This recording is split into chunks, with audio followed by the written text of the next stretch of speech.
Well, it is a frightening and tragic story putting parents on alert tonight. A 1-year-old child dies in Fort Plain after swallowing liquid nicotine. Unfortunately, children getting their hands on this deadly chemical is much more common than you might think. Kimberly Howard spoke with first responders today. She joins us now live in Fort Plain. And Kimberly, even a small amount of this substance can be deadly to a child.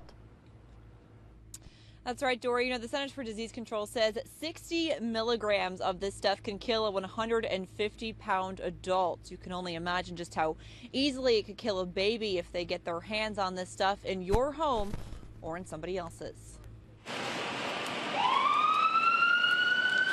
It is a tragedy. A 1-year-old child dead after police say he ingested liquid nicotine at a home in Fort Plain. Liquid nicotine is a substance used in electronic cigarettes, which heat the liquid until it turns to vapor. It's sold legally to smokers in New York State in a variety of different concentrations and a variety of different flavors, but you should never drink it.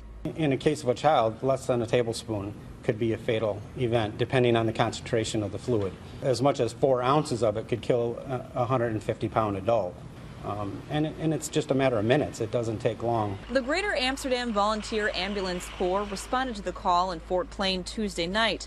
Operations Manager Michael Schwartz says it was one of the first calls of its kind. But nationally, the CDC says liquid nicotine-related calls have jumped from roughly 1 a month in 2010 to more than 200 a month in 2014. About half of those calls involve children under the age of 5. The reason lawmakers like Assemblyman John McDonald are pushing for child-proof caps. We do that with many other drugs that are sold over the counter.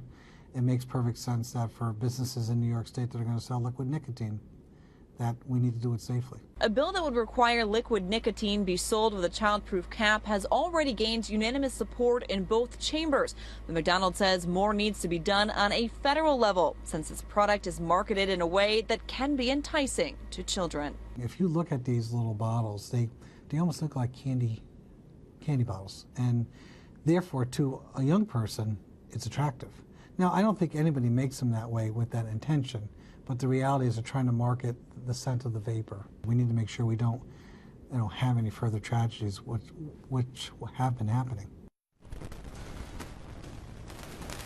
That local bill still awaiting Governor Cuomo's stamp of approval. As for this local case, no charges have been filed. Police here believe it was just a tragic accident. Live in Fort Plain, Kimberly Howard, CBS 6 News.